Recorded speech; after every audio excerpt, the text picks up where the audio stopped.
It's kind of like Indiana Jones had a baby with the Blair Witch.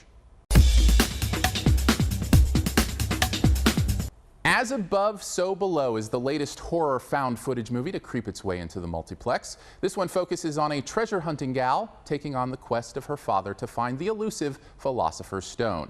But once in the famous catacombs under the city of Paris, things start to get mysteriously out of control.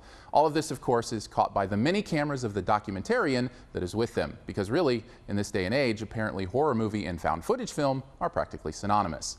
And here's the shame of it. I think there's a really good movie hiding underneath here. First off, I love these characters. Shout outs to Perdita Weeks and Ben Feldman, our primary leads, for actually breathing some fun and life into a genre whose leads often just play out of their element prop pieces for a dark supernatural power. Here, you get a sense that these two are smart, fun, and most of all, worth rooting for. Plus, in the movie math of Paranormal Activity meets National Treasure, I found the problem-solving aspect of the National Treasure stuff to be quite engaging. I also think conceptually there are some interesting elements here that in the right hands could have played with deeper themes of regret, loss, and catharsis, and given a real depth to a genre that is often content to just see if it can scare you rather than take the time to really move you. And yet all that wonderful potential is short-circuited by the found footage disease that is plaguing Hollywood horror. Seriously, it's like found footage is the Ebola of the movie industry. Not that I'm usually a horror movie guy anyway, but I love suspense and mystery. And there's a real place for movies that deal with fear to tell us stories about our fear and how that impacts us. But this found footage nonsense has to stop. It just makes an otherwise intelligent and well-acted film feel lazy and padded.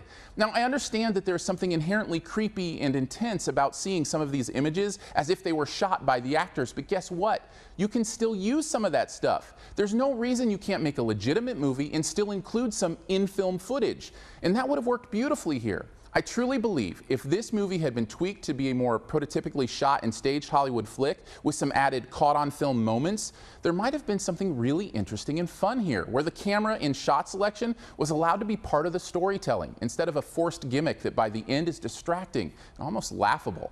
Overall, As Above, So Below is a frustrating waste of good performances and interesting content, brutally sacrificed to the found footage gods of the modern horror film. Even some clever problem solving isn't enough for this one to survive as more than a C.